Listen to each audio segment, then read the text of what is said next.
Hello, everyone. My name is James Nguyen. I'm a data and AI cloud solution architect with Microsoft Azure Customer Success.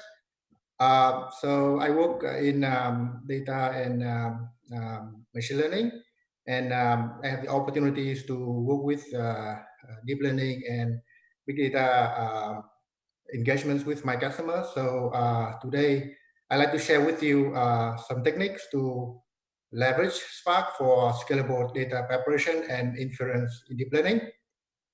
And thank you for attending my session. So the agenda of the talk, we're gonna first talk about the topic of how we can scale data preparation and featurization in deep learning process. And the second part of the talk, we're gonna talk about how to do the batch inference using Spark.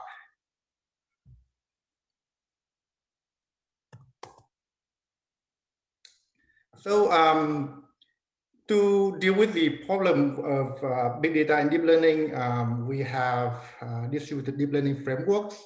So the frameworks work very well when the input data are independent, so that the distributed processing can start right away. But there are scenarios where it may require complex logic processing, involve multiple data elements across the data set. So in those scenarios, the distributed learning framework may have challenge, and normally you will need another process to perform the data preparation and featurization before you pass on the data to deep learning. And on the other hand, when it comes to inference, we have a lot of support for online inference, but the batch inference is still a challenge. So in this talk, we're gonna discuss about leveraging different features, especially the new features of Spark 3.0 to address these gaps. So you can see in the diagram, the steps in the aqua greens, namely data transmission, featurization, and inference, are the steps that can be uploaded to Spark for efficient and scalable processing.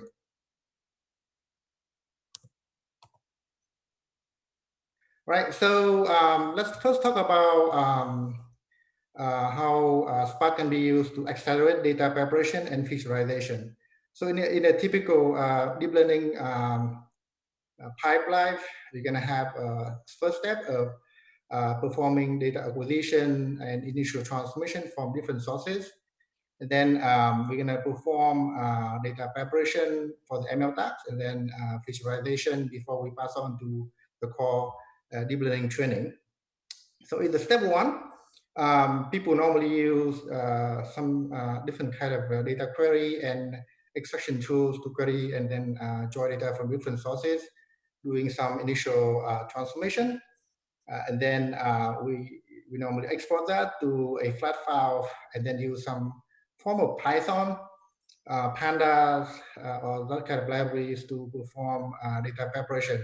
And this step is normally done in a single computer environment, single node environment, and it's not very scalable. And then we perform the featurization, which is normally done as part of the deep learning training using the deep learning data API, like dataset APIs in Tensorflow, right?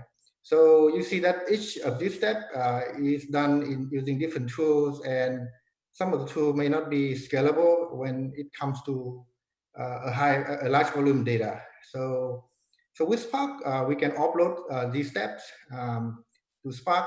We can all do all these three steps using Spark for a transmission and featurization. So it's a handy technology, and it's very scalable. So next, we're gonna talk about a few Spark features that can be useful to upload the processing and inference, right? So the first feature I like to talk about is the Pandas UDFs.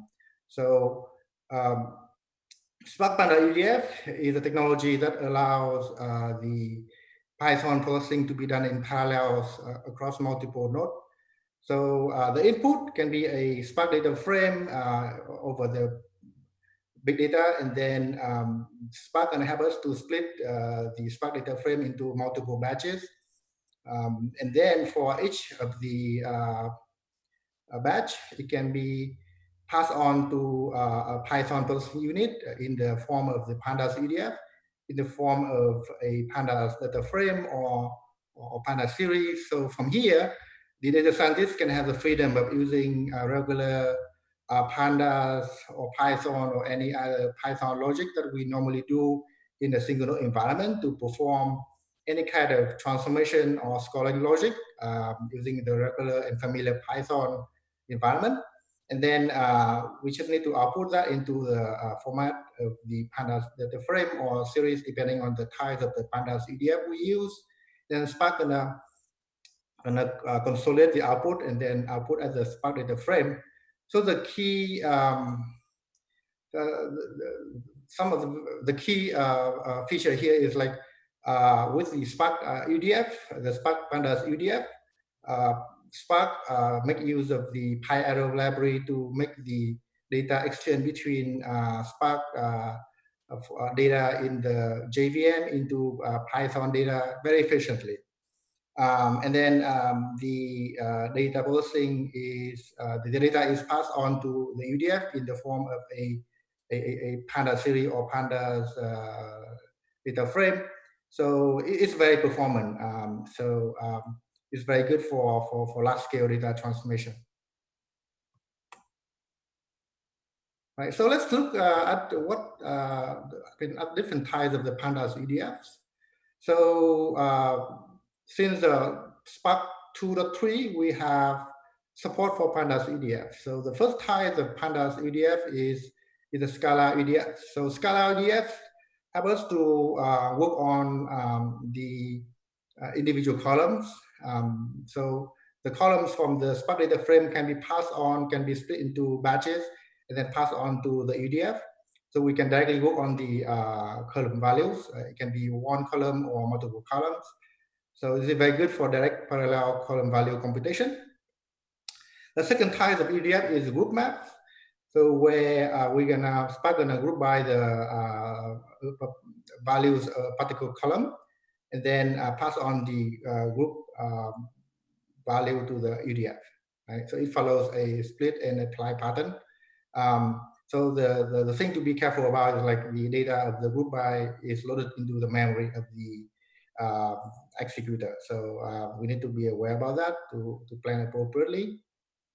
And the recent and the upcoming Spark 3.0 gonna have support for a very important type of Pandas UDF, which is the Scala iterator UDFs. So this is very good for deep learning because it minimizes the frequency of triggering the UDF function because instead of passing on individual Pandas object to the UDF, it passes a iterator of the Pandas object. So when being used in deep learning, especially when you need to load or initialize an expensive process, this is very helpful for that. It helps a lot. So look at the chart. So this is the performance data published by Databricks. So we can see that the Pandas UDF have the anywhere between 3x to 100x better performance compared to the 1 row at a time kind of regular Python UDF that we use in the older Spark version. So it's very useful, very good for performance. All right, so the second features of Spark, especially the new version 3.0 that is useful for deep learning is the support for binary data format and the TensorFlow TFRecord formats. So in deep learning, we not only we're gonna work with structured data, but I mean it's more common that we need to deal with the unstructured data like video, image, audio files. So Spark has in the new Spark version, it has the ability to read and then process binary files. And then with the, again, with the support of the UDF, we can do the transformation of the binary files. And then another thing, like it also has a support for the deep learning data format, like for example, TF records. So the TF-records format is very handy because the output from the Spark computation can directly be used by the deep learning training in the subsequent step. Right. So this is a second important feature that we want to cover. All right. So to understand how the features, the Spark UDF can be useful in large-scale data preparation, let's take a look at a couple of examples. So the first example is a scenario where we train a time series classification models. So the scenario is that is in the telco industry where we want to make use of the history of the customer interaction with the providers so that we can predict the probability that a customer may churn at some point in time in the future. So in order to perform this training, we have to build the history of the customer, right? We have to take a look at the history of the customer, all the interaction of the customer with the company. For example, transaction they made, the type of the call they made, and any kind of event that happened during the customer lifetime with the companies. And then not only that, but we need to, so the technique for this is like we need to build a sliding windows, right? So you see here, let's assume the sliding window is like 14 days. So we need to move this window along the history of the customers with the companies. And for each of this window, we need to compute features like any metrics we compute from the events that happened during these 14-day windows, plus the labels, which is the outcome of whether the customer churn or not. So so look at the volume of the data. The company in the telco industry, normally they have multi-millions customer, millions of customers. And then each customer, you can have a long history of several years of transaction with the company. So, and then with the history like that, we need to generate hundreds of windows of data. So the output data can be a lot, right? Can be terabyte data for the training. So so if we do this in a sequential manner, if we do this with like a single machine Python, it will take days just to build the to prepare the training data for the deep learning process. So with the help of Spark, we can run this all in parallel, and the entire data preparation just took like a couple of hours with the last Spark cluster. So let's look into take a look into the detail of how this can be done. The next slide.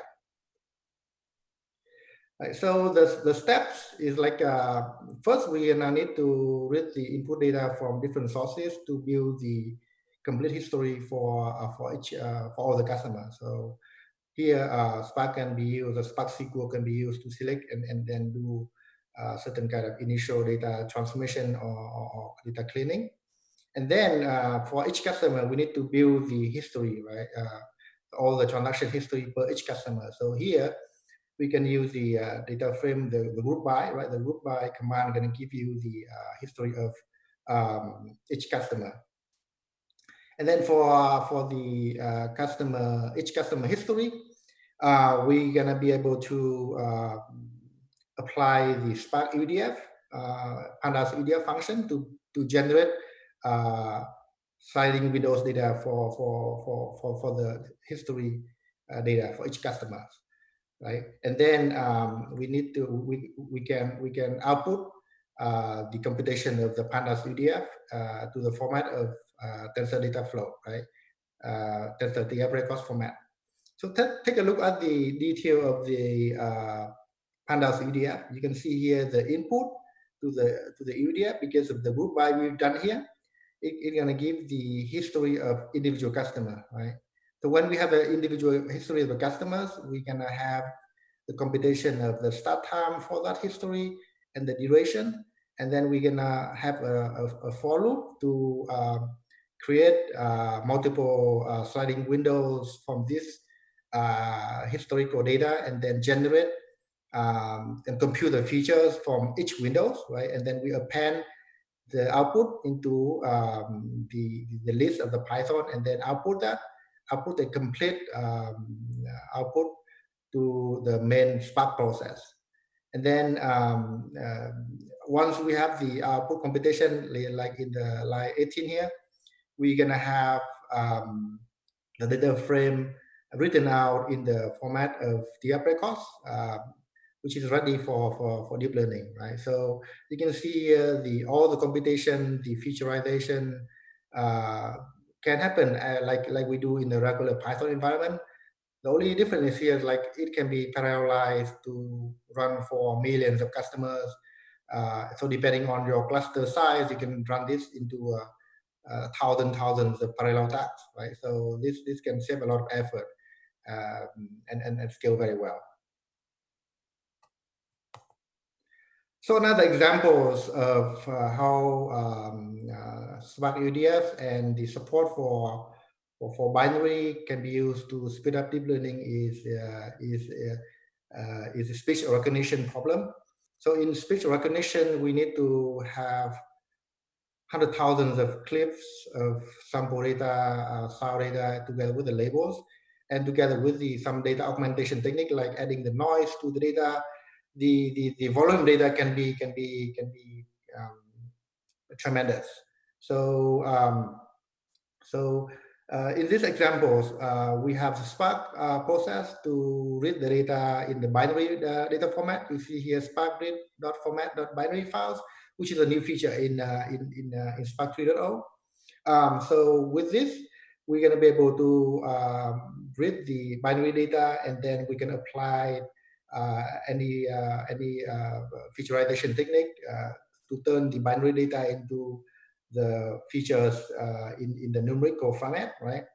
And then the second UDF we can use, which is much simpler, is like we just need to extract the label from the path of the file, right? So here in the example, you see there are two UDF. The first UDF, we have the logic to read in the binary files, and then the binary file we can apply the Librosa library to extract the spectrograms as the features. And then these spectrograms can be output in the form of the Pandas series, right? That can be used for lip-dealing process later on. And second UDF, we get the path of the files, and then we just extract the name of the files to be used as the label for the data. And then in the last step, we write the output into the TFRecord for ML training. So you see here the ability of Spark to not only to process structured data, but also to process binary data, and handily export data into the deep learning data format for deep learning later on, right?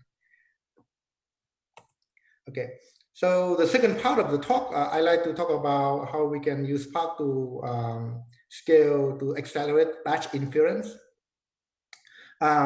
So for batch inference, it comes from the ability from Spark to perform very well distributed data processing. And then we can use the same kind of capabilities to scale up, to scale out the scoring when it comes to when you have a lot of data to score with the deep learning models. So here we talk about two scenarios. One is that the deep learning model can be hosted as a REST API externally to Spark. And we also have a scenario where we directly load the deep learning model and the score within Spark itself. And then we can collect the data at the result data set and then pass on to the downstream to the downstream process. So let's talk first about the scenario when we need to load data from within Spark. So So the challenge with with doing data loading and storing within Spark is like deep learning model is normally very large in size, and then we are and it is not serializable. So broadcasting won't work, right?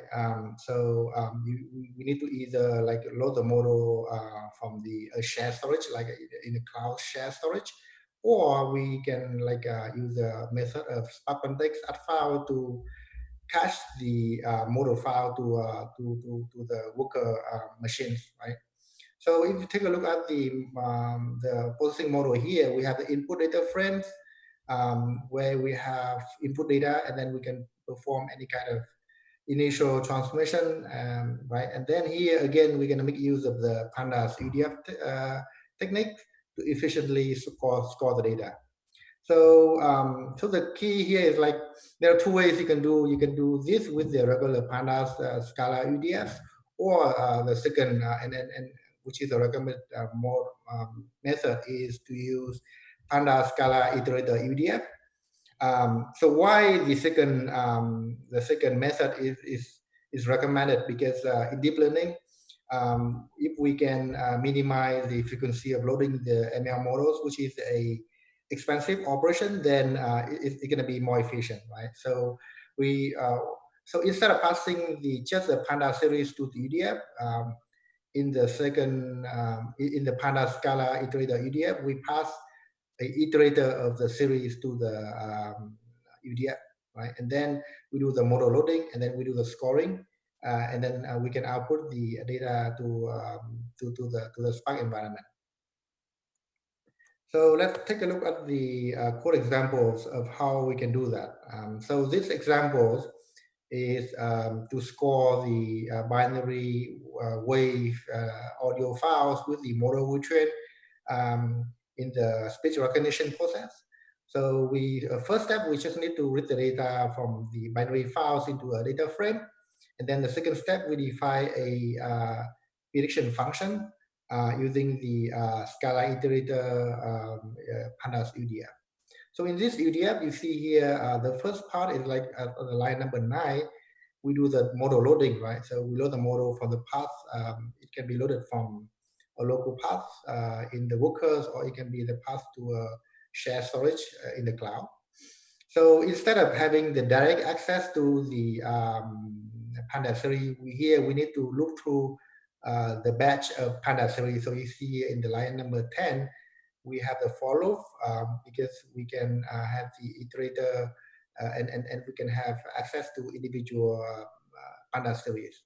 So within this, we perform featurization, extract the features, extract the spectrograms, and then we score the models, and then we yield, right? We yield the Pandas series, return that back to the calling program. So with this, we can minimize the frequency of doing the model loading, and it is good for the performance. Right, so another example of doing the batch inference is like when we have the model hosted as the external API, right? So for this, there's no difference in terms of performance between the regular Scala UDF and the Scala iterator UDF. So with this, we're going to just use the regular Pandas UDF because we don't have to initialize the ML models within the UDF. The ML model is already hosted and initialized by the external service. So for this, this is an example of doing calling external APIs in a Pandas UDF. So for here, we just need to worry about how we're going to make sure that the data that we send out for our scoring is in the format that can be sent over the network. So here we need to convert. So if you see here in the Pandas UDF, we're going to pass on multiple columns, which are the feature needed for the UDF. And then we need to convert the data into JSON, right? We need to use a method called JSON dump in the line number 10 to convert the Pandas data frame into the JSON raw format. And then we can drop the data into the HTTP request post method. and then we get back the result. We need to convert back into the Pandas series and then return, right? We convert data into the appropriate format at the different steps. With that, I conclude my talk.